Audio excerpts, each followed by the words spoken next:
What's up, Gene? What's up, man? How are you? Oh, I'm good. We are in the mobile podcast studio today. I like how you said it. It's very official. It is the official. Mobile podcast studio. I know. I mean, it's kind of what it is. I mean, technically, it is mobile. Yep. We are doing a podcast. Yep. Mobile podcast studio. I'm buying it. I mean, that's why I invested in this. There it is. I mean, the side benefit is that it can also haul a car. Oh, well, there's that. I mean, if I have to. Yeah, if you got, a fast car, but you don't have one of those yet. No, I'm still trying to work my way up to you.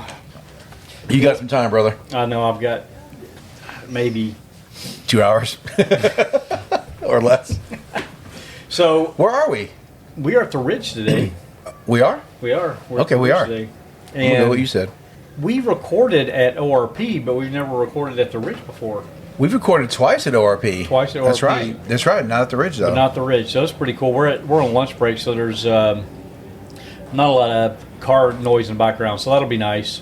One thing I want to start out is that we did take a break, I think an unplanned break over the summer. So there was definitely a gap. People have noticed that there was about a month gap in the release of the podcast. That was unintentional, but due to travel, work, college drop off, college kids, swapping cars, like all of that stuff kind of culminated over a period of do we want to talk about swapping cars? 4 or 5 weeks. I'm interrupting him. 4 or 5 weeks that we weren't able to. So now, hopefully, we'll get back on a regular cadence. Yep. Although I do have 3 weeks of travel coming up, so that's going to be. But after that, we all should be good. And then I'm going to have 3 weeks of travel. I'll have to schedule. A couple things to get caught up on. I think we'd start off first with, gosh, this was probably a month ago. We got a special invite. Yes. From I don't know if I should mention her name, but we'll just say the Western Regional Cadillac Director. Yep. She invited us to an event where they had a car that they were, I guess, showcasing. Letting us drive. They had just had the few days before, they had all the press up, and they had let the press do what the press do. And then they were still there, and so they said, hey, do you want to have an event? We'll meet at a dealership. We won't mention the dealership's name. Probably more to protect them about what I would say. Just kidding. Not really. But we were able to meet up at at the dealership, and they had the new vehicle. Yeah, I remember what it was. I drove it. What was the vehicle? It was a Lyric V. The V. And so it is kind of weird, the Lyric electric vehicle having the V. Yeah, it's so I hate electric vehicles. I'm one of those guys. I don't hate them. I think they have their purpose. Yeah, I agree with you, but if you go like back and forth 10 miles to work every day. Yeah, agreed. So yeah, it's just not my purpose. I probably won't own one. Yeah. But they do have their purpose, and that vehicle, it wasn't a car, it was an SUV. That was pretty impressive.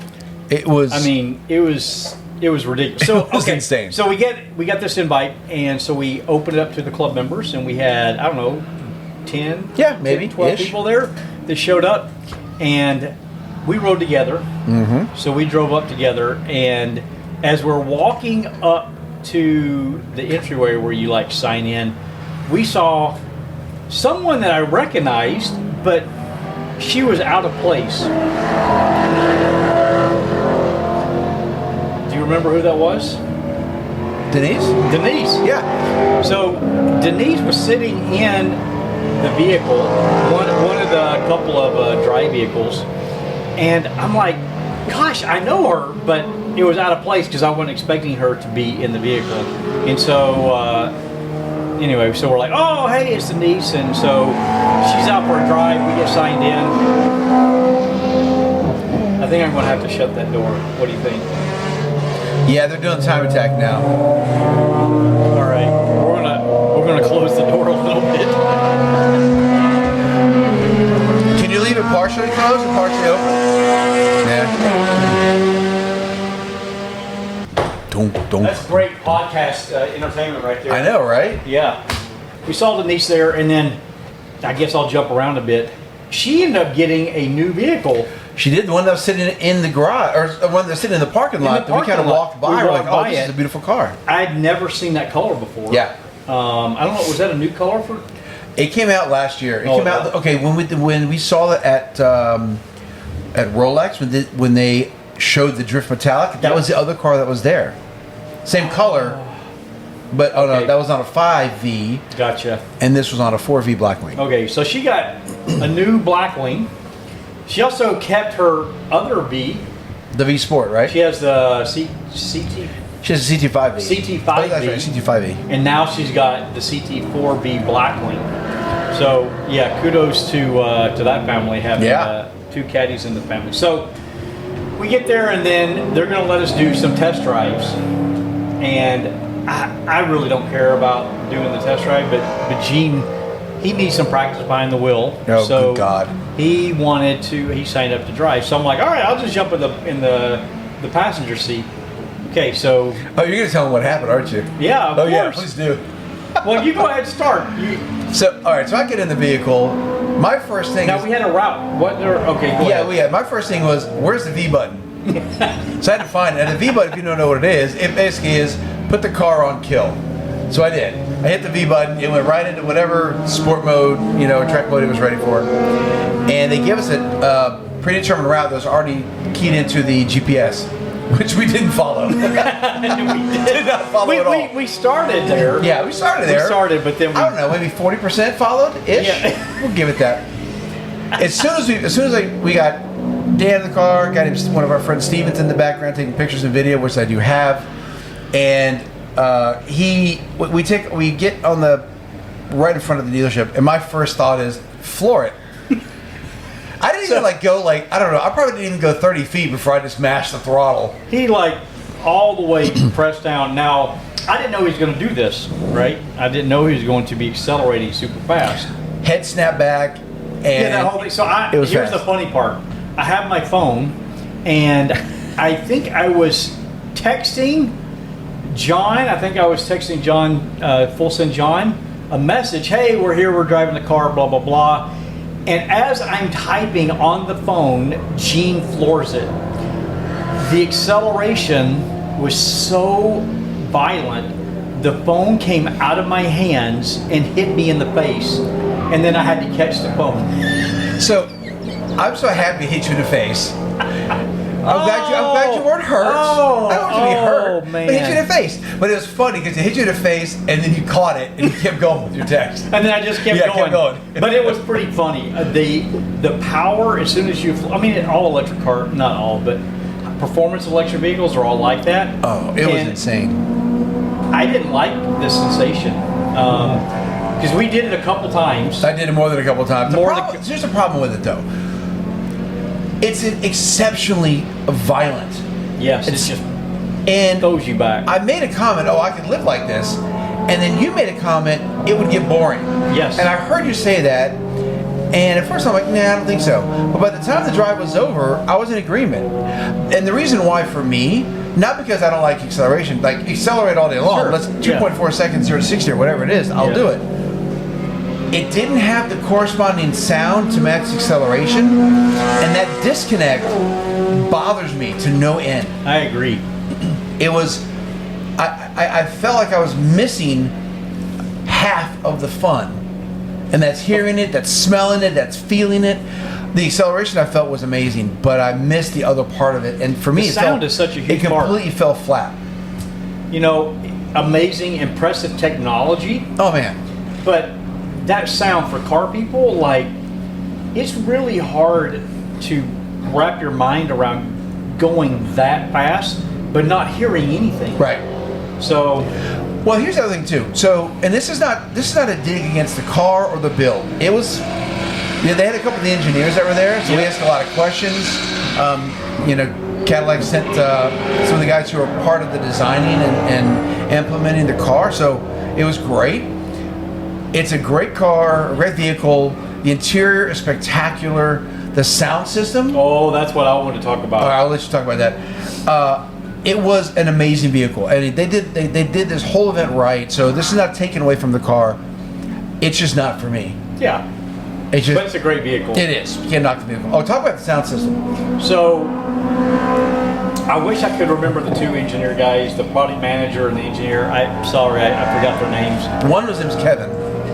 Yeah, I remember that. I actually sent the regional Western regional manager, director person. I sent her a thank you, and I remember their names at that point, but I forgot now. But anyway, they said, "Hey, you should hear the sound system." Now, I've heard lots of audio sound systems in cars. As a young person, when I was a young person, I spent stupid amount of money on sound system in cars, so I know what good car systems sound like. I didn't know what something sounded like until I got in that vehicle, because we got in there and there was, I guess, 4 of us, right? Yeah. 4 people got in that vehicle. Once you close that door, that was a sound like I've never heard before. This is the Dolby Atmos. Dolby Atmos system. Yeah. And now obviously the audio they were playing was encoded for that, but it blew me away Yep. at how the sound traveled around the vehicle. With, I think it had like 20 something speakers. Something like that. It was just stupid amount. The bass hit incredibly hard and crisp, but it didn't drone. No droning. The Super mids clear. and the highs were like so perfect. I mean, that's better than most home theater systems. Yes. I was. Yes, it was floored. The technology is cool and all the stuff they talked about, how they really made advancements with the electric vehicles, but that sound system, and that comes stock. That's not even an upgrade. Yeah, I don't think you could upgrade. I think no, that was there's it. no That's upgrade. what you get. That's what you get. That was amazing. Yeah, that was super impressive. So that's what I did. That was probably the. Well, we have another event, but that was probably the biggest event.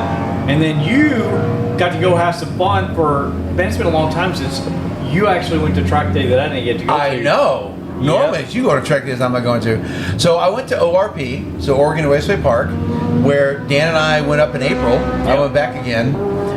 We had a friend of ours from the Cadillac V Club bring his Porsche GT4 up from San Francisco. So he brought in one of his childhood best friends, and we had really an amazing time. It was so much fun. We went counterclockwise again. So. But it was funny because as we're doing the track walk, he rode with me in my car on track, and then as Bill, the owner, was talking through the different things that you could happen, or different things that could happen on the track. I remember Daniel making a comment like, "You keep talking about everybody wrecking and flipping, and how often does that happen?" You get a little nervous about it. And that's Bill being Bill talking about the track, and he's very knowledgeable. He knows his track.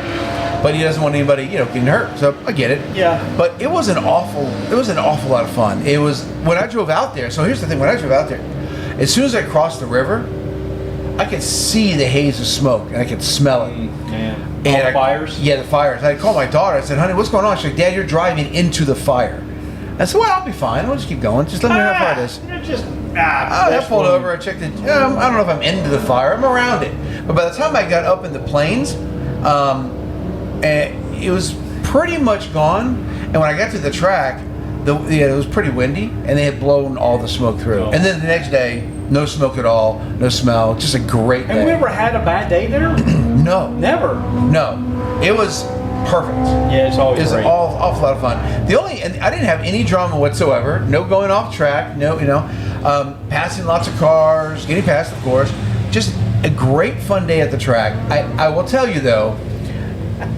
You know the story I'm going to tell very, very quickly. So, because it came up today, I came up on these Porsches, GT3 RS and a GT3, and there's no reason I should have been able to keep up with them. Zero reason whatsoever. Those cars are amazing. But I was 4 laps on the back bumper of this Voodoo Blue GT3 RS, and the guy wouldn't let me by. He let other track prepped cars go by. He let other Porsches go by, like my buddy Daniel's GT4. He would not let the Cadillac go by. And he couldn't leave me, right? Until he got blue flagged. So even on the straightaway, yeah, he wasn't leaving. I got hit on the straightaway. He couldn't leave me on the straightaway. Now, granted, they're not that much. I mean, they're lighter, but the horsepower-wise, they're not that much more. No, they're very similar, 500-ish. Yeah. Yeah. But He get the blue flag. He get the get out of the way. You're slower than the Cadillac. Blue and yellow flag. Yeah, he got the. So when he got flagged, did he move over? So this was around turn 1. He moved over, and he instead of gently putting his hand out, he threw it out like what I would perceive as an anger or annoyance, and then I tracked down his buddy past him. That was an anger point bite. It was a, yeah. It was I can't believe I got passed by a blue Cadillac, but and then his buddy let me by as well, and then I didn't see him again. This is gone. Now it's nothing to do with the car. It's they could listen. They could have been very new to driving. Sure, yeah, and you that's, don't know. You give them all the grace and required, but come on, let the Cadillac by. The fact that he pointed by others, Yep. but not you. That's He would not let me by. See, that's that's not cool. No, not at all. Not cool. But other than that, great day. Daniel had a great day. He was man, he was flying, man. He really was flying. I forgot. I don't have it on me right now, but I think he beat me by something like 0.4 to 0.6 seconds. Yeah, it was like 145, 144, in that whatever it wasn't, it was. It wasn't a full second, No. but it wasn't like he didn't like just 0.1. He was like half a second he beat me by, so that was solid, man. And he has a GT4, right? Man, the GT4s are such great cars. Oh man! Oh my gosh, they're amazing cars. There was a random coach who came by in a beautiful highlighter green GT3 RS and said, "Hey, would you like me to sit in with you?" And to Daniel. Daniel, of course, said yes.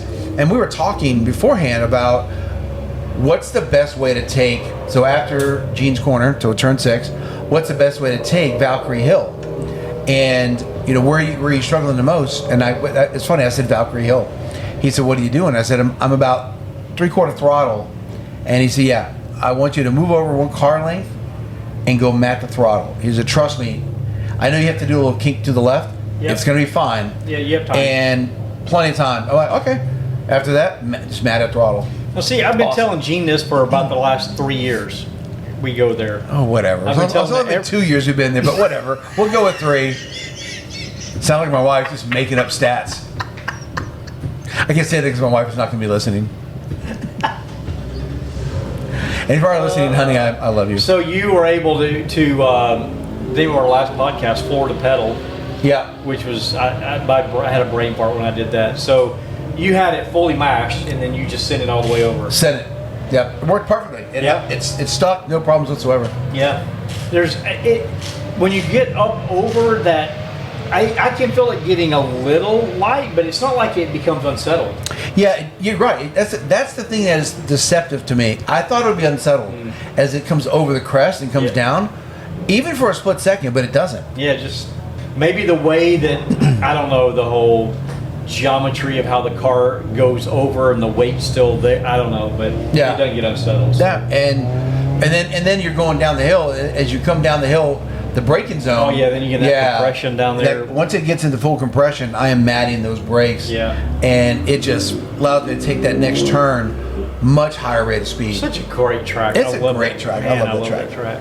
What else did we do recently? Oh man, well, we went on a great drive. We did. So I've mapped out a route.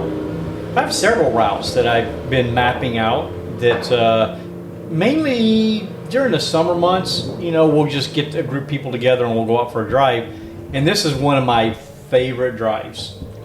Yes, there's other good drives. Now it's mine too. But this thing is amazing. So I posted. No one responded. There was one guy that wants to go with us. He has a 458. Really? Yep. And so he wants to go with us, but when I called him, he's like, I'm in Asia right now, I can't go. So I've heard that before. It's a common Same old excuse. I'm in Asia traveling for business. He couldn't go, but he wants to go with us. So oh yes.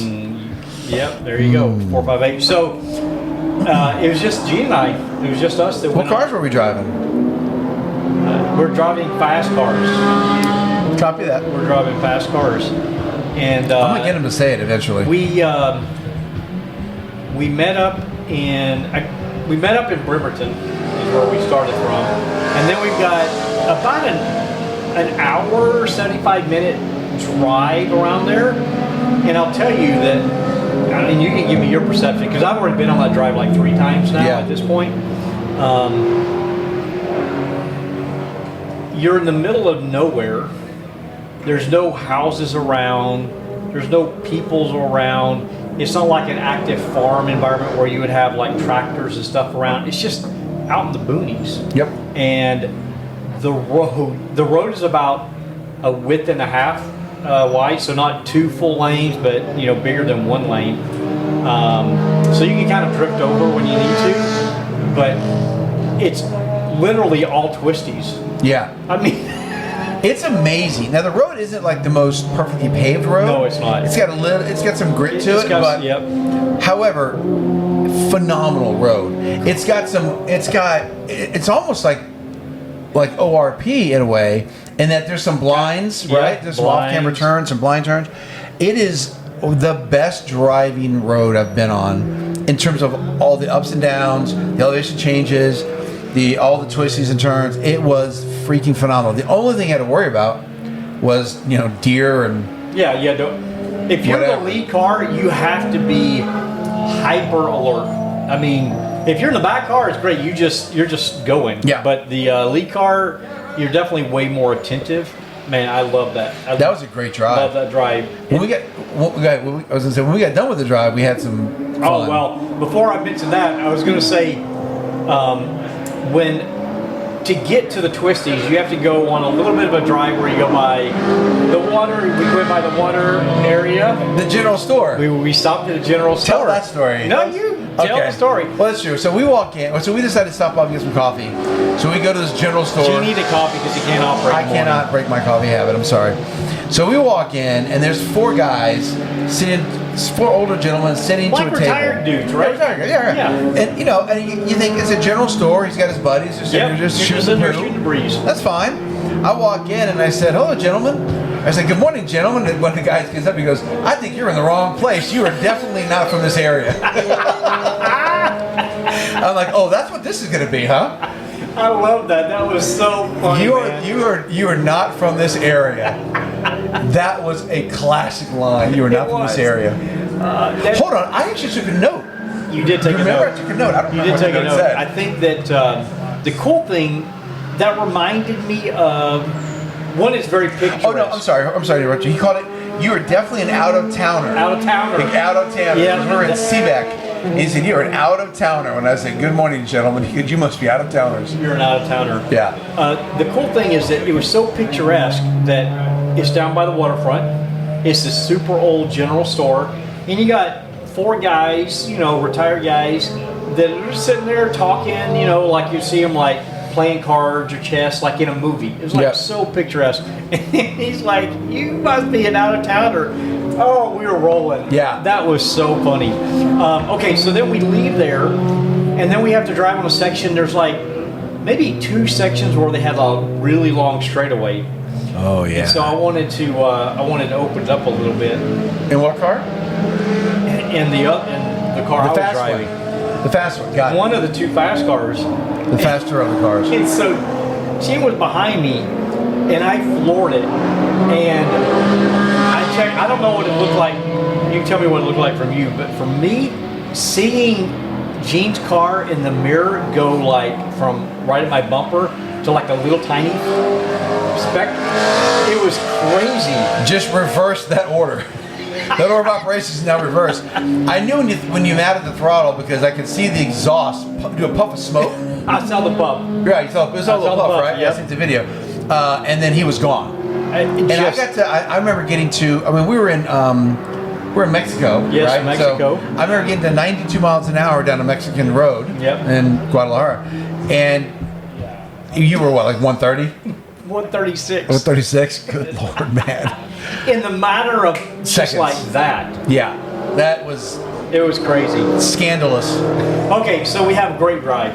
Awesome Beautiful. drive. Get back and we go park to get. We just kind of end up at a gas station. Like a park. QFC Yeah, that gas type station of thing. area. And we're just kind of catching up, and then we're going to depart from there. Gene goes in to get some food or bathroom or something, and so I'm just sitting out there, and this guy pulls up, and you know, oh, the guy in the white Porsche, the guy in the Cayman. white Porsche, Macan. Yeah. And so he pulls up, and you know, people had come up just to talk and about the cars and stuff, and so he kind of rolled over, and he's sitting in his car, and he had to roll the window down, and he made a comment, something about, oh, how much are your tires? How much do you pay for your tires smoking? Something like, I didn't quite hear what he was saying, and so I thought he was being kind of funny, saying, "Oh, you guys are out having fun doing spirited driving," and I just said, "Oh yeah, the tires are great," or something like that, and then he changed the tone immediately because that's not what he meant, and I still don't know what he originally said, but he then starts on me about, I can't believe people like you going out here being dangerous and reckless. And I'm like, what are you talking about? He's like, I see people like you all the time, and I've got a gun, and the next time I see you, people like you. And I'm like, whoa. As soon as he said, I've got a gun, and next time I see, I'm like, sir, I don't know what you're talking about, but we aren't those people. Whatever you're talking about, because I want to de-escalate. Yeah. I didn't know if he had the gun in the car, or if he's just talking about, I've got something at home. I didn't know what he's talking about. He just said, I got a gun. But you have to assume the worst. I had to assume the worst, and I'm not carrying. Not that day, I'm not. Nope. My disposition was, let's chill this conversation down. And so I had to de-escalate it, and I probably talked to the guy for maybe 10 minutes, and when he left, he apologized. And so what turns out is that wherever that guy lives, which is around that area in Mexico, that people will go and do burnouts, and they will do 360s in like the takeover mentality. Intersection. Yeah, it's kind of like a takeover, but they're not taking, they're just doing stupid stuff and then leaving. Yeah. But the making guy, the rest of us look bad. Making other people look bad. And he's like, it freaks my wife out, it freaks my animals out, I'm worried about their safety, and so I totally get it. Yeah, for sure. But he way overreacted, and he saw two people driving nice looking cars that are performance vehicles, and he assumed that we are that type of a person. Yeah. And so, anyway, that was a bit freaky, but like I said, at the end, he apologized, and then he said, you guys have fun, and then he left. So apparently he doesn't know that I have to take Dramamine before a track day so I don't get throw up, so I'm not doing any donuts. I've never done, dude, I don't think I've ever done a donut in my life. No, I did here at the track, but that was under supervision with a pro driver in the car. Teach me how to drift my car. I'm like, I don't want to waste the rubber on my tires. Yes. I'm a cheapskate. I'm a cheapskate. They are not cheap. Tires are not. No, I don't want to burn out. Like, I'm not going to go burn out. I've seen you do burnout. Like, you have on video. I got like 17,000 views in that stupid video. So, but I don't want to do that because I want to save my tires. So anyway, so that was our event. Yeah, it was a great day. That was a great day. Now, real quick, that afternoon, I texted Dan and I said, "Hey, can I bring my son by?" Oh yeah. Because my son, a couple days later, we were going to Florida for a week and a half. I'm dropping him off to college, and I said, "I want my son to ride in your car, so he can be motivated, like see something like I've got something tangible and amazing that you have to work hard and save for it to be able to afford." And it was, to me, it's like a motivational thing. So I let him drive my car over. Dan's like, "Yeah, come on over. He doesn't even text. Just come over." So we go over there. I let Timmy drive my car, and then we go for a cruise in the car. And again, we went down to Tijuana, Mexico, right? Shortcut. Right, shortcut down there. And they're in the car together. By the way, I still haven't ridden in the car, but my son now has. And all three of your cars that you bought, my son has ridden in them before I have. What the heck, man?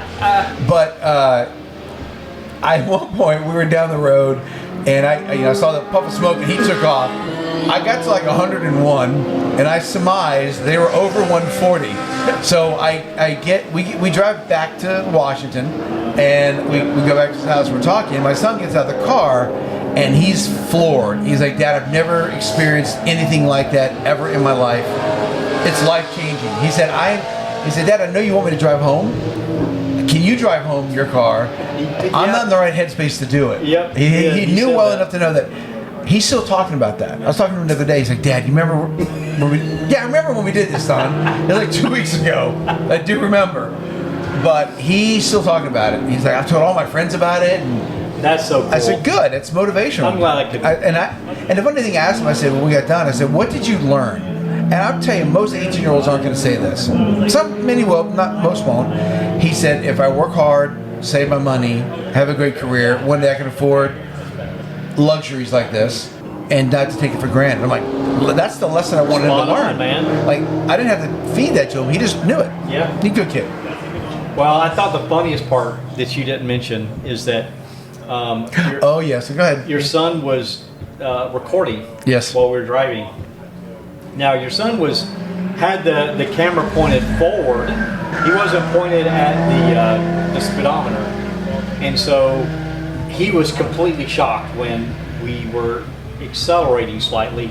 And he asked me, how fast were we going? And I told him. And so I didn't realize that was on the recording. Okay. So then we got back later and said, hey, when you get home, let's not talk about the speed, right? But So we're showing the video.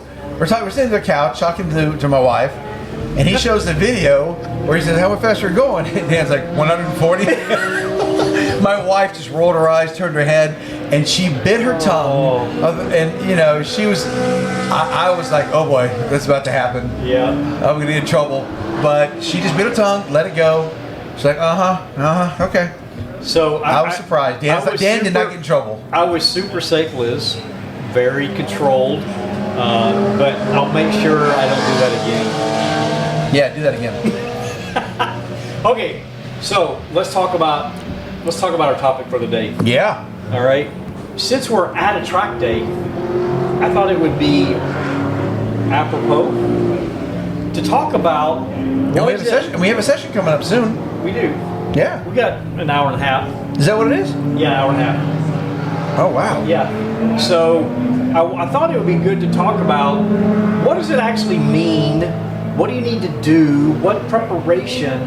What stuff is it about a track day? Because there's a lot of people that might say, hey, I want to go to a track. Or they hear their friends talk about it, or they're at work and they see pictures and they want to go to a track day. So there's not like a track website of tracknewbies.com where you can go to that gives here's all the stuff that I'm going to go daddy and make a website called tracknewbies.com. You're going to go to the registrar right now. I thought it'd be good to kind of just talk through from soup to nuts, more geared for a new person, not someone obviously that's regular.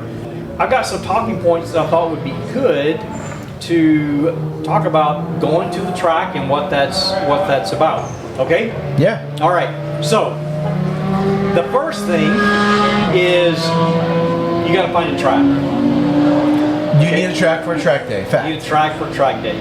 Now here we're fortunate that we've got 4 tracks within about 4 hours. 4. Ridge, Oh yeah, the Ridge, Pacific, PIR, and RP. Yeah. Right. So we probably would only go to 2 of those, but we've got 4 within 4 hours. So we're pretty fortunate. Yep. Now, if you're in SoCal, you also have tons of track. Maybe some other areas of the country, you might only have 1 track, right? So first thing you got to do is find the track. Identify where your track is. But the next thing is you need to identify what type of organizations actually run a track day, which up here we call them HPD, right? High Performance Driving Education. Education, not experience. It's about making you become a better driver. And so you need to find out who are the HPDE providers. Yep. Now, the Midwest and on the East Coast, they have this thing called NASA.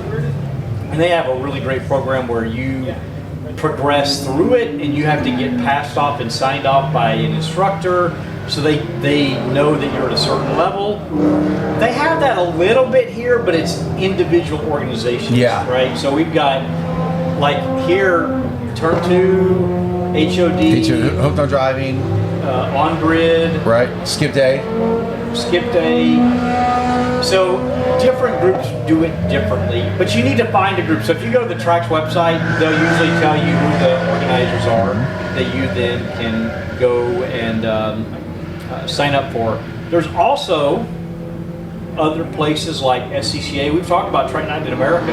That's how I got my start in this. That's a great way, great intro. If you're fortunate enough to have an SCCA Track Night in America, it's 3 sessions, really cheap, with coupons and other stuff you can get for like $100. Yep. Really cheap. Now, you don't get like great instruction Or any instruction. or any instruction, but it's a good way to get some practice on track, to get comfortable on track. But there's other groups like PCA, Porsche Club America, Audi runs it, so you can get with other groups that don't have to be just like Turn 2 HOD on groups. So there's some other things. So I think the most important thing is to find a track, find an organizer, and ideally you'd want to go to select a place that provides instruction for novices. Yep. Because, you know, like you said with SCCA, if you don't get the instruction, you don't even know what's going on. So you need to get something where you get instruction. Now, if you can get right seat instructor, that's one of the best because they can tell you right then. But you need to at least have classroom instruction where the instructors are observing you on track. They might be trailing behind you, but you have to find an HPD provider that's going to give some type of instruction so that you can actually learn. And let me make one point too. So when you're looking for the organization, it's got to be one that is highly reputable. So do some research. Yeah, do some research. Yeah. You don't want to get some, mom and pop shop who don't really have safety in mind. Yep, that's a great point. Don't really think through how to run a good quality event like the event here. I've never seen one that's intermixed track time. I'm sorry, time attack. Time attack. In with a regular track day, but they did it really seamlessly. Yeah. So they've done this before. They've done a really good job here at On Grid. Flying Husky Racing's done a really good job. So I know Avant does lots of things. So they if you get the right organization and with safety in mind, and they will reinforce that in every aspect of how they do it, from the signing up to the driver's meeting. So look for that. Look for reviews. If you get something where it's a little shady, a little sketchy, don't go. Yeah, because you want to. Since you're a novice, you don't know what you don't know, and you want to go to a place where the organizers definitely not only know how to run an event, but take safety seriously. Not like, hey, we do safety, but they really, really do safety. Right. If someone says we do safety, they don't. Okay, so you found a track and you found an organizer. I think the next thing is that you need to make sure your car is ready to go on track. Now, before we talk about stuff that you need to get done for your car, you can take any car. Mm-hmm. You don't have to have a high performance car. My son took his Hyundai Velociraptor. You can take for a student track day, learning how to drive the track for the first time, his Hyundai Veloster. You can take, as long as it's not like a high center vehicle, right? Because you don't want the body roll. No 4x4s? Yeah, you don't want something that's, even SUV. No, it's SUVs, you really don't want, because it's high center of gravity. So you want a car, but truly, I just saw a Golf GTI go by, right? We've seen. There's a Mazda 6 out here. There's a Mazda 6, right? Toyota Corolla. There's all kind of just regular cars that can go out. They do not have to be high performance at all. Now, if you get into it and you really are excited, now you'll probably want to move up in the future, but at least to get your feet wet and learn what you're doing, man, just any car is going to do. Yep, absolutely. Okay, so let's talk about some stuff that you need to make sure are in place on your car to be safe on track. Okay. What's the first thing that comes to your mind? Brakes and tires. Brakes and tires, those are two great ones. So what is it about brakes? So you got to have brakes that's got the right amount of pad material left. Pad material left. Right. Yep. If you're in a high performance car, Then you have the right brakes in there, right? Yep. Don't change out the pads to make them less dusty, but then not grippy, and then expect to have the same performance on the track. But regardless of what you're in, make sure your pads are in good condition. Yep. They're not down to the bare minimum. Down to the wear mark. Right. No wear mark. Look at your brake rotors themselves. Yep. Look for cracks. Look for any spider webbing. Look for things that don't belong there. If they are there, do not put your car on the track. Take it to the dealer or someplace and get it fixed. Yeah. Okay, tires. What? You don't have to have high performance tires. No, you don't. You can take all seasons. Yeah, you can take all. I've seen people do that here. Oh, yeah. In high performance cars with all seasons. Yeah. But the key though is making sure you've got the right tread. Make sure you have the right tread, and I would say 3/32 seconds would be the minimum Yep. that you want, because that gives you a little bit of a wear. You're not down to the marker yet, but all seasons should be fine. Yeah. Especially for you starting out. For you starting out, absolutely. And then make sure they're not. If you've had those tires on the car for 4 years, 5 years, like now I want to go take it on the track with your WRX or whatever. Don't do that. Right? You really do need. If they've been on the car for a long time, I would expect you to get new tires. Yeah, if they're all season, like you said, fine, but at least get something new, because they're gonna have some cracks. They're gonna have some, maybe some weak spots. Don't do that.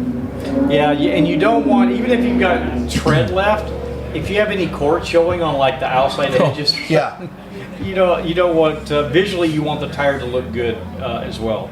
While we're on the tires, I think also one thing is important that most people never think about, especially I didn't as a new person, is torque setting. Yeah. If you don't have a torque wrench, you don't have to have perfect. First time out, you need to make sure that your lug nuts are tight, so you need to put some oomph behind them.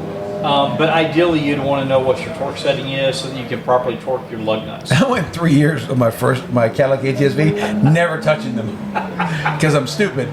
And then now I go through everything. I make sure 140 foot-pounds for my car. I don't go to a track now without having it. You got to make sure they're tight. Make sure that they're tight. You do not want a lug nut coming off, because while the wheel might not come off, that lug nut can do a massive damage to a car behind it. Yep. So, okay, you mentioned brake pads. Now, for novice, brake fluid I don't think is that important. I think that if you have stock brake fluid, if you're just going out as a novice, I'm talking a pure novice, I don't think you're going to be hitting the speeds at which that you're going to boil your brakes. However, you can jump in here in a second. I think that pretty soon, though, you're going to find out if you're taxing your brakes, because your brake will go to the floor. Now, it's not going to happen like that. You'll start to get some mush in it, and you'll know, oh, my brakes are starting to fade, and then you can have complete failure at that point because you boiled the temperature. Mm-hmm. I would say if you're just going out to test and play, maybe, I don't know if you have to replace the brake fluid, but if you are going to be doing it, you need to replace it with high temp. Yep. We've talked before DSC4. about Motul 660, I think is what I've run. That's what I've run. There's other Castrol's got some stuff that's, I forgot, SRF something. But running high temp brake fluid and or clutch fluid so that you don't, if you are really pushing the limits, that heat build up, you don't have a problem. If you bring it, like I use my son's car as an example. He went to a student driver one at Performance Racing, Pacific Raceways, in his Hyundai Veloster. And at the end of the day, his brake pedal was going down to the ground. So he took his car and he overdrove the car on the brakes. And so I had to replace the brakes and turn the rotors, and went ahead and did the brake fluid at the same time. So what I told him was, and honestly, the coach should have stopped him. He was driving the car too hard for that kind of car. Is not a track car. It's a learning car. It's supposed to be a learning class. Yeah. But he was like, Dad, the coach was saying I was doing a good job, and however, I just spent another $1,000 fixing your car. So you should have slowed it down. You're there to learn how to drive the car, not to drive it fast. So you got to keep your mind right on that as well. Yeah. Okay, well, I mean, that's a great thing of your son's the first time on track. Yes. And he already got the point where he was, pushing the brake limit. Yep. Something to keep in mind about, For sure. If you've got the ability to bleed your brakes and put in high performance or high temp rather, then you should do that. Otherwise, I don't know what a shop. Just be smart about it. But you don't want to be the guy that says, "Hey, I'm going to save $200 on bleeding my brakes," to run off at turn 1 and destroy your vehicle, right? So be smart. Now, funny thing is, I drove my ATS-V on this track here probably 2 dozen times for 3 years with the .3 fluid. One of the engineers found out I did it at Cadillac. He read me the riot act for it. I think I've mentioned that before. He was so angry with me for doing it because it was stupid. I get it. I was new, and as soon as I got this car, .4. Well, I mean, but when you're only going about 40 miles an hour on the straightaway, it's okay. You don't. That's true. I was only doing 42. Yeah. Okay. Yeah. Okay. I could have went down to .1 if there even was such a thing. There's 2 other things that I think of. One is no free play in the steering wheel. Yeah. Because you might have a hub, a bearing, right, that's loose. So Tie rods. No free play. Any of that stuff up front. You don't want any free play in the steering wheel. Gas cap. This seems so like can't believe I mentioned this, but one of the last times I was here, I don't know if you were here. We go out on track, going out the hot pit, and the guy forgot to put his gas cap on. So it's one of the old style where screw it in. You have to screw it in. He didn't screw it in. Going through turn 1 up turn 2, spewing gas out the back of because he probably had topped it all the way up. Yeah. And he's blowing gas out. So make sure that you screw in your gas cap. And then the last thing that I got is seatbelt. Mm-hmm. And it's more about, one, you got to make sure that your seatbelt works. Any modern car is going to be a 3-point, right? You're not going to have just a lap belt anymore. But I think what's important is about how you connect yourself in with that seatbelt. So you do a different way than I do. I know we've talked about it before, but how is it that you do yours? So and I think it's on all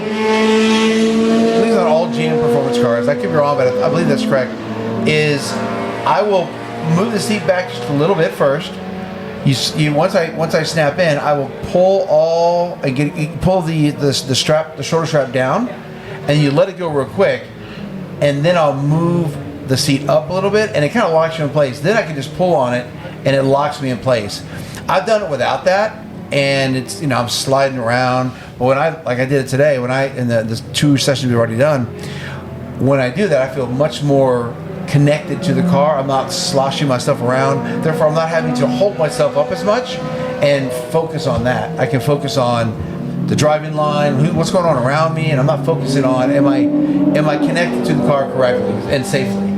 So you do a little bit differently than I do. Very similar though. What I'll do is I'll get the seat where I want it. I'll back up the seat a little bit, put the seat belt on, get it tight, and then slide the seat forward a little bit more. So very similar, but a little bit different approach. But the whole intent there is that you want the seat belt as tight as possible. Yeah. I wish I could have like a harness system because I still get body movement, just a 3-point, but you do the best that you can. Yeah. Okay. Anything else on the car you think of? So we're going at this from the standpoint of an OEM car. OEM car, yes. Right? Yep. We're not talking about your track prepped car. Nope. Not at all. This is a car you bought. So like the Cadillac CT4V Blackwing or CT5V Blackwing, whatever. You buy the car. You could drive it straight from the dealership to the track if you wanted to. Yep. Right? That's really what we're talking about. Make sure that car is. It could be a BMW or Corolla, Jet Corolla, whatever. Whatever it is. That's how we're thinking about this. But then there's also very custom cars that are highly modified, which is a totally different animal. Different. That's not a newbie. If you're a newbie and you're starting out in that, there's a problem. Yeah. Don't. In other words, don't do it. Yeah, don't do it. Yeah, don't do that. Okay, so now let's talk about equipment. Okay? And I don't think there's a whole lot of equipment. I've got three things I think I've got. Okay? Helmet. Yep. First and foremost. Now, the current standard is Snell 2010. Mm-hmm. That expires this month. Oh, it does? It does. The new Snell goes into effect in October. Now, the Snell rating, you get 10 years for your rating of your helmet. So when you get this next rating that comes out, then you get 10 years from that. So while mine is a 2020, my helmet's a Snell 2020 rating, so I've got until 2030 before I need to replace my helmet. Yeah. So you cannot use a motorcycle helmet. No. It has to be. I have been to track days, by the way, where people brought their motorcycle helmet. They don't know. And yeah, right. And they're like, no. Luckily, a good track firm will have a helmet for you to rent. Yep. Right. If you don't bring the right stuff, they'll rent you one. If you're starting out, go rent the helmet. Honestly, don't invest because you can spend. I mean, to get a good helmet, I'm going to say it's probably $200 to $300 to get a good economical entry helmet. You can go all the way up to a couple thousand, right? But spend a couple $100. But before you know you want to do this, just rent the helmet. It's like $20 or something. Just rent the helmet. Okay, helmet, gloves. I don't think gloves are required, but if you're a newbie and you get out there and you get nervous, you start sweating, sweating. You got leather steering wheel. Your hands can get slick. Yep. And I've talked to some people who said they went into a turn and their hands slipped on it. Now, if you've got a good grip at 10 and 3, where you should be holding it, that shouldn't happen. But what do most drivers, casual drivers that are in the track, they're usually, I said 10 and 3, sorry, 9 and 3. Right. Most people are at 10 and 2, which is above, right? And so if you're up here and your hands are wet, they can move around. So while gloves aren't mandatory, they definitely help to keep any wetness off the wheel. I've done most of my track days over the past, since 2018, with gloves. I've done a bunch without, because I forgot them or I didn't have them just yet or whatever. But I've never had a situation with my gloves on, even when it was raining outside, my hands were wet or water was coming into the front windshield or whatever, where my hands slipped. So I'm a big proponent of gloves, for sure. And if you have a high performance car that's got like an Alcantara steering wheel, you want gloves. Yeah, you definitely want gloves. For sure. Because you don't want to mess up material. Okay, the last thing that I've got on equipment is shoes, and again, this is not mandatory. When you start out, just wear tennis shoes. Yeah. But they have to be closed toe. You can't have like flip flops or no sandals. No sandals. If you wear Crocs on you should be thrown out of the car. They got to be closed toe. Yeah. But if you want to stay into it, like we're both wearing driving shoes today, they fit more close to your feet. There's not like excess room.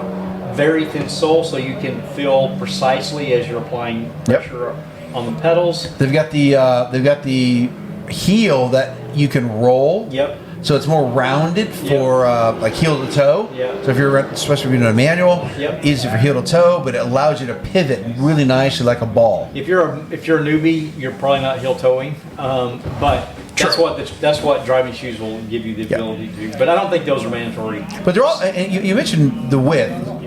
I've driven on the track because I've forgotten my driving shoes before. I've driven on the track in my standard daily shoes. They're wider, and there's been a few times where my foot has, as I've moved it around, has hit the brake pedal, or I was on the brakes, and it slowly it tipped the gas just because the shoes were a little bit wider. Oh yeah. So and depending on your car, your pedal box could be really tight. If it's narrow. So you need the narrower shoes. It will only give you the width that is necessary, so you can more safely drive the car. I've never run into a small toe box until I got the Amira. Mm-hmm. That is the smallest toe box I've ever been in my life. Yeah. So all the pedals are super close, and so when I wear normal tennis shoes, exactly what you said happens. That the flared sole touches, and I'm like, what the heck? So Yeah, that's a good thing to keep in mind. The other one, though, it's not required because I don't use it. I need to, though, is a Hans device. Oh, okay. So, I'm glad you mentioned let's talk that. about the Hans device. You can get them in many flavors, right? Carbon fiber, they're really nice looking. Hard, rigid plastic, whatever, fiberglass. But what they do is they connect, they sit on your shoulder, and they have really hard and thick straps that connect to your helmet. And the goal there is to keep your head from snapping forward. So if you get into an accident, your head can snap forward. If it snaps forward too far, it could damage you, right? It was really came out of the Dale Earnhardt Sr. wreck from the Daytona 500 years ago. So I know you've got one, and a bunch of our friends have one. I need to buy one as well. They're not that expensive, and once you put them on, you're limited a little bit in mobility, but not so much where it'll affect your driving. No, it's definitely odd at first, because not only does it keep you from your head snapping forward or back, it also prevents you side to side. Yeah, that's right. It limits your motion. Funny story. So I'm glad you actually mentioned the Hans, because when you first start out, you probably don't need it, but if you stay in it, you should get it. And the faster you go, you should get it. I've got, so we've talked before about my motorcycle racing career. Mm-hmm. Okay, and I have one for my motorcycle. I used to wear it all the time. Except when you didn't. Except when I got back, I took a break, right, because I got injured. I'd taken a break, and then when I got back into it 3 years ago, I wasn't wearing it because it's more intrusive on the motorcycle than in the car. Because in the car, you're sitting there in a fixed thing, right, and you're moving. You're looking ahead at turns. But in a motorcycle, you're up and down, like you're bouncing and all that stuff. Oh, I see what you're saying. So having that Hans device, you have to get accustomed to it because it gets in the way. Yeah. Okay. So when I started back 3 years ago, I wasn't wearing it because I'd gotten away from being used to wearing it. Had I been wearing that when I had my accident, I wouldn't have broken my neck. Really? I mean, intellectually, that makes sense. Totally makes sense. Yeah. So when I started getting into cars, I'm like, one, I can't have an accident on my neck again. Right. So for me, it's a must. Like, my neck is worth more than the cost of the device because you can get them as cheap as like $700. I think mine was like $11 because I got a lighter weight one. But yeah, you should. I'm gonna Liz. Oh, here you go. Christmas present. If I just knew where I could buy one from Motorpool. I know. Okay. All right. So the last thing, then let's get into going into track. So one thing I just want to mention is that if you want to go to a track day, most likely you either talk to people, you've got friends, you know people at work, etc. But if you don't, even if you do, but if you don't, just go to a track day and just walk around. Yeah, meet observe, people. See how they run grid, see what it's like for people on the track. Just go around, talk to people. I think that's just a great way to learn. Okay, let's talk about track insurance. Let me ask one more thing. Let me say one more thing, actually. Going to the track, it's a communal event. Right? Oh, absolutely. Because everybody on the track, no one is getting recruited for F1, NASCAR, or IMSA here on the track. They're just not. Some people may they were here earlier, but they were earlier. They missed it, right? But this is everyone is here to have fun, but also to be safe for themselves and for the drivers beside them and in front of them or behind them. But I find it so much better when I come to the track with a friend. So when I go with Dan, or I come here with John, or Hans, or Brian when he was here, or anybody else, not Travis, Ben, it's so much fun to come with somebody because you can experience it together, right? Whether one's faster than the other doesn't matter. You come in here, you talk about, here's how I took this turn, here's what I did here, be careful about that. You can sit here and have a podcast. Yep. But I think part of this whole experience is also meeting new people. We met David here. Yeah, met David right? here. He's been on the podcast. Well, this guy right here. So we're looking out front right now. So you're talking about community, and we've got Travis and Hans sitting there shooting a breeze. We've got waving at him now. We got Ben and a new guy that we just met, Gordon. Mm-hmm. Like he's just like hanging out with us, shooting a breeze and just talking stuff. You got over there, they got 1, 2, 3, 4, 5 guys just hanging out. It's such a cool thing just to come and just hang out and get to know people, and you'll always meet new people. Yep. So this is an event. It's a communal event. It's a social event. Yeah, definitely social. I've seen people come here by themselves, and I've tried to make it my point to say hi to them. Yeah, to each their own. But I would not want to go to many tracks by myself. I know you've done that before, and you said you don't like going to it, but you like the track time. Yeah. But it's so much better when you got somebody to come. Always better when you're going with people. Yep. Okay, track insurance. We've definitely talked about this before, but just quickly wanted to touch on it. Several companies out there will provide track insurance for your car because your normal car insurance for your vehicle does not cover it on track. If you have an incident, it will not cover it at all. So you can buy separate track day insurance, but it's expensive. Mm-hmm. It's based on the value of your car and the amount of deductible that you're going to pay. Now, it's the agreed upon value, so you got to agree upon. Yeah, you have to. The car's worth $50,000. Cool. Yeah. And then you pay, It's generally about what, $100 per 10,000, something like that. It's something like that. In that range, yeah. So it can now you can buy multiple days up front to reduce the cost, but overall it is expensive. Now, is it worth it? If you total your car, it's worth it. Yep. And we've known people that have done in that. the club. Yeah, in the club. Done that. Yeah. And they had track day insurance. Neither one of us do that. No. Now, especially for you? Is it? I mean, seriously, at $100, per 10,000, at some point it becomes it's not even worth it. It's if you're spending $400 on a track day and $500 on insurance, that's a $900 day. Yeah. It just becomes crazy. So, I mean, part of this is about driving within your ability. Right. Now, not only do we know people in the club who have totaled a car at the track day, but I've also witnessed it at different track events like at Spring Mountain, where people have done crazy amounts of damage to a car, and 9.9 times out of 10 is because either people are driving over their ability, they got egos and hey, look what I can do, or they lose track of where they are on track. Yes. And so if you know that going into it and you can control that, maybe you don't need to. But that's an individual decision. If it makes you feel better to go out there and push the limit, great, pay the money. For me, and maybe it's different because I've been racing for 30 years of my life. So I'm accustomed to how I can push it but still feel safe.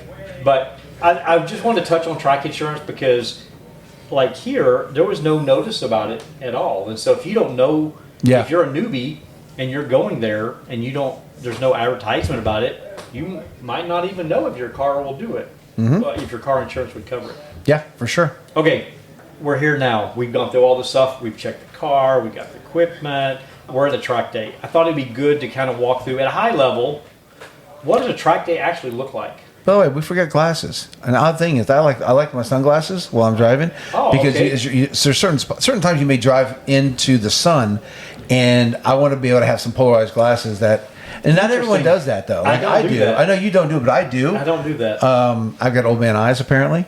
Well, I wish there are times where in the afternoon in the summer on the backside, yes, gets really bad, and so I flip down the visor and it doesn't quite block it all out, so I'm kind of squinting. But other than that, I don't want to have any shading. I want to have as best visual as I can. So I don't do that, but it's a good thing. Yeah, and I'm used to it. It's personal preference for sure, right? Personal preference. So let's talk about high level of what does it actually look like. I'm going to kind of just run through a bunch of stuff that I'm thinking about. You pop in and tell me where I'm missing or where you want to add. First off, if at all possible, you should always do your first one or two at a dry event. Yes. Don't do it at a wet event. Facts. I mean, rain driving, wet driving will definitely help you with a lot of skills, but if you're a newbie, you're not ready for that at all, so do dry. Yep. Okay, track day, you get here, first thing you do, you go to sign up, right? You sign in, you register. You Take might your helmet. Take your helmet. You got to get signed off on your helmet. They might give you a bracelet or a sticker to put on your car, so you get checked in. Now, some providers or organizers will have an inspection, whether that's a self-inspection that you have to do and turn in, or they might have a person that actually inspects your car. So you want to make sure that your car is up to spec, so you've got an inspection. Then they're going to have a driver's meeting, and they're going to go over things like flags. Like, that's super important. We talked about earlier. The color of the flags mean something, and you need to know what they mean, because if you don't, you can cause an accident or you can hurt yourself or your car. And that's why I understand that at the novice level, and then you go from novice to intermediate to advanced, because you don't want to see a black flag and then think through, especially at the advanced level where people are passing on both sides, and think through, what does black flag mean? I can't remember what that means. Yep. It needs to be just part of your track day experience. You know it. You know exactly what to do. So when you go to the driver's meeting, they'll go over all the flags again. They'll talk about the rules, like where are you allowed to pass? Because most likely in the novice group, you're going to only be allowed to pass on the left, on the straightaway, on a long straightaway, not a short, but a long straightaway. Right. And you have to make sure that you get your braking done before the braking zone. So they'll talk about probably the braking cones that they have. They'll talk about the apex cones, what they have. So they'll talk about the different rules of the track. Now, I mentioned point by. Some providers use turn signals. And I just found out that different organizers do turn signals different. Some of them, you put the turn signal on where you want to be passed. Yep. And some of them, you put the turn signal on where you're going to go. Correct. It's weird. So it is odd, and I just experienced it with this last track day that I did. They use turn signal to where you, the driver, are going to go. So I'm going to go. I So put it's turn signal to opposite the of right. everything else that we go to. So that's why it's important to go to the driver's meeting. Windows down or up. Different groups run it differently. Some you have to have it down, even in the rain. Yep. You have to have it down. That's Some what they allow did here. Some allow you to run it up, and you can run AC. When we do point bys, one thing to mention is that for a novice, it's always going to be on your left. But a point by means you stick your left arm, assuming you're in a left-hand drive vehicle, you stick your left arm out the window and you're pointing with your finger, right? And you don't just point your finger out the window. You put your whole arm out. You put the whole arm in. So they You can don't do see this it. little T-Rex. Yeah, no T-Rex, and otherwise you're going to wreck. Because you can't see it, Right. right? Now, the time on track is usually 20-minute session, about every 60 to 90 minutes. Yeah. Right, so you're out there. Today's one of the longest stretches in between I've ever But been in. because they're running time attack. Because they're running time attack. Time attack. Normally, which is cool. It's only about an hour between. Yeah. Now you're going to go line up in what they call the grid, right? You go and line up in grid, and it can be like one line or it could be two lines. Usually with two lines, it's like the fast group on, well, I guess it depends on the track layout. And here, fast group on the left, slower group on the right, you line up. And when they release you to go on track, one thing that a lot of novices make mistakes about is that you got your entry to the track and there's a line that marks. You do not cross over that line until you get to where it's open. Right. And even if you're the first person on track, let's say you're in the novice group and you're the first guy out, meaning there should be no one to your left, no one should be behind you on the track. You want to have good habits of always making sure you go all the way to the end before you enter the track. Yeah. Okay. 100%. We talked about the flags. I guess once you're on track, the biggest thing is a checker flag. Well, hold on. Let's move back. So, Okay.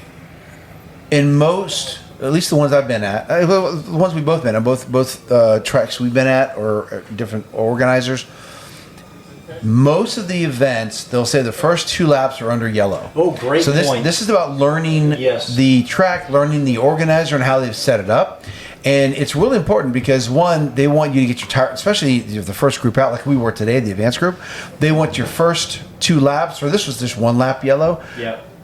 But they want your first 2 laps to get your tire temperatures up, put some heat in the tire, put some heat in the car, but get your brakes nice up to operating temperature. put a little bit of heat in the track itself.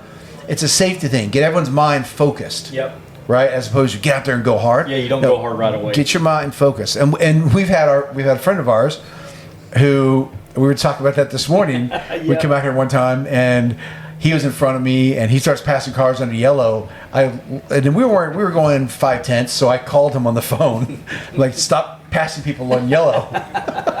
And he's like, oh man, I didn't realize I was. You pass people on yellow. So it's just not safe. And by the way, you can get kicked off the track. Yeah. So understand the rules of the track. Yep. Because you could get kicked off. And that'll be in the driver's meeting. Yep. They would talk about Absolutely. that. Yeah. But that's a great point. Usually the first 1 or 2 laps are always under yellows. So, yeah, thanks for bringing that up. Yep. Okay, so now when you get the checkered flag is that you want to use that as a cool down, but not cool down at like a 3/10, right? You still want to be going quick on track so that you can exit because you have another group that's right behind you Yep. that is anxious to get on track. Get off track. Don't be stupid. Don't slow down either, but just get off track safely. Now, when you're leaving track, how do you need to let people know you're leaving track? You put your left hand out that you are going to normally point with, and you ball your hand up in a fist. Straight up in the air. Yeah, Straight up in the air. Like you'd be making a right-hand turn. Right. And that's the hand signal for Yeah, the right-hand turn. Yeah. And that lets people know that you're leaving the track. Right. And you do that not just, by the way, when the session's over. If you leave for any reason, there's times where Yes. you're in the Yep. middle of a session and you've got 5 people behind you. It's really uncomfortable because you're not as comfortable with that many people there. You don't know what to do.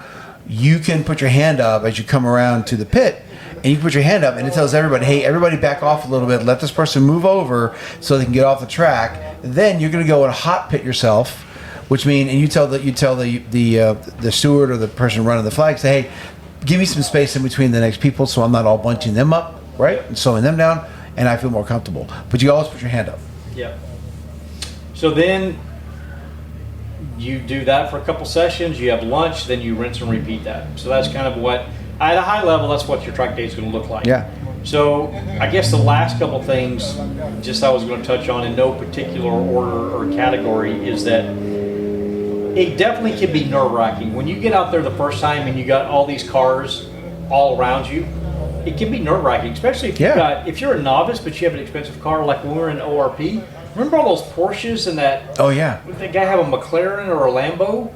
Oh, the guy with the white one. That's a Lambo. Yeah. Well, actually, they had a white Lambo Huracan and then a 720S. 720S. So Yeah. you can have an expensive car in the novice group because you're a newbie, and you might be freaked out because you got all these cars around you. I passed the Lambo twice, and he was great. He didn't slow us down. He put the hands out. put the hand and out. I talked to his name is Dimitri. I talked to him afterwards. Really nice guy. He was like, "Oh, I'm so sorry I slowed you down." No, don't worry about it. You're good, man. So- I'm glad you're bringing that car out. It can be nerve-wracking, but don't freak out. Yeah. Right? Just don't freak out. As long as you are paying attention, you don't overdrive it, you'll be safe. Because what we don't want you to do is we don't want you to rush trying to go fast on track, because that's when you're going to make mistakes. Right. Either you're going to hit a car or they're going to hit you or something. So what do you do, Dan? You may be talking about this later on, so maybe just let me know. What do you do if you go off roading? What if you do? That's my next point. He can read my mind. We're in alignment. What I put down is if you have two or more tires off. Yep.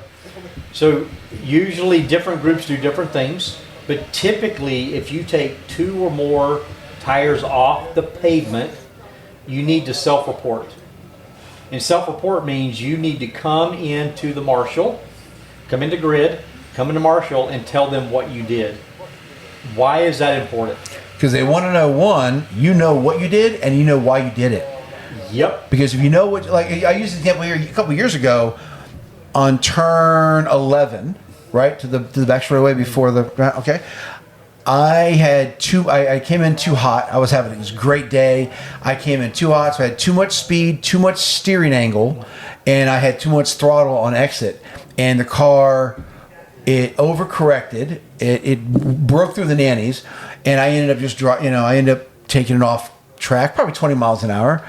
Went off track, safely entered the track again. And that's what you have to do as well, by the way. If you go off track, don't just jerk yourself back onto the track, right? So, because what happens is if you go off track and you immediately try to come on track, one, you may spin in the dirt. That's a problem. Two, you may come on track and cut off somebody else or hit them or whatever. So be deliberate about what you're doing. Drive parallel to the track as long as you can, so you can safely enter, because you're going to bring dirt and debris on. So you got to do it at a slow rate of speed, and then you go. Besides that, they also want to inspect the car, right, to make sure that one, you haven't damaged it, you're not leaking fluids, but when they're looking at, especially with your wheels, that you don't want to get rocks in between the bead, because you could actually pop your tire. Yep. Or roll it off, right? So that's why they want you to come in, self-report, make sure they check that and see if there's anything that needs to be done. And as long as you can tell them what you did so that you're aware, they're going to let you right back out. That's exactly what happened here. I came into the hot pit. They said, hey, what'd you do? I told them. They're like, cool, goodbye, go have fun. Back at ORP last year, remember when I went to Gene's turn? Yeah. Right? Drove it back on track when I could, safe. I went now 5/10 just so I can check the car out, making sure there wasn't any issues. Pulled off to the track, put my hand out, right, my fist out, went off the track, and the owner, comes over. He said, "What did you do?" I told him what I did, and he said, "All right, let's look at the car together." We looked at it, no leaking. He said, "What are you going to do?" I said, "I'm going to go back on the track." when we got done, right? Yep. So we got done with it. We did our podcast, and then we went back on the track afterwards. Yep. So the last thing, people think that, man, we already talked about you can bring any car, right? But maybe people right away like, oh man, I need to start upgrading. So they go and they've done all this stuff we talked about, right? They go out, had their great track day, they're all excited, they're like jazzed up, they got adrenaline pumping through their veins, and then they're like, man, I need to do upgrades. What do you say? I say, okay, so if you're a novice and you've done, I'll pick a number, five track days, okay, I need to upgrade the car. My response would be, no, you don't. Nope. You don't need to upgrade your car until you get many years of experience into it. Like, learn to drive a slow car fast, right? Get really good, understanding the dynamics of a car, dynamics of being on the track with a lot of cars. Work your way up through novice to intermediate to advanced. And when you get to advanced, you still, I would say, don't go get that, right? Until you've been doing this for many years, right? Okay, now I'm comfortable with the car. I've maximized the speed of that car. I've got everything I can out of it as is. Maybe now I want to do so, right? And by the way, it doesn't always mean anything. We heard a story today. Norman was telling us about a gentleman he met, went on this track with a Z06, did really, really fast speed on it, then dumped $15,000 into the car, and was 5 seconds slower. So the question is, why? I mean, specifically General Motors with the Black Wings and the Z06s, ZR1, ZR1X, have done an amazing job, or the Z01s and Z28s have done an amazing job building these cars as is to be maximally fast right out of the factory. Don't really need to do that many upgrades. So I would say there's 3 things that you could consider, and we've already touched on them mostly, but one is your tires. Tires, yep. Right, so if you're running all seasons, you can get some summer performance tires, right? So that would be, there's a big difference between all seasons and just getting equivalent of a PS4S. Those are night and day difference from an all season, right? So that would be something that would be worthwhile. We talked about the fluid already. Yep. Brake fluid and the pads. So we talked about that. The only other thing that I would say about doing is getting education, because you want to become a better driver. Correct. And like you just shared the story of that guy spending $15K and the car was slower. If you drop $15K into a bunch of education, I bet you probably would have gone 10 seconds faster. Probably, yeah. Right? So tires, brakes, brake pads, brake fluid, and then education. Because I've been to several courses now. I've been through the BMW advanced one. I've been through the Corvette advanced one. Then I've been through the Blackwing. Those make a huge difference. Huge difference. So I think if you're going to spend your money on those items, and don't even worry about buying the car. Yeah, great. I mean, you can, once you get really good, you want to put more aero in the car, downplanes in the front, more wing in the back, cool. But that will change the driving characteristic of the car. You need to know what that's going to do and be able to manage to it, right? So, but I 100% agree. I'm glad I wasn't even thinking that way about the training, so I'm glad you brought that up. Sensei. Oh, Christ almighty, I'm not even going to say it. So, yeah, the training is massive. All right. I guess that's it. Done. Done. See you next time. All right, later.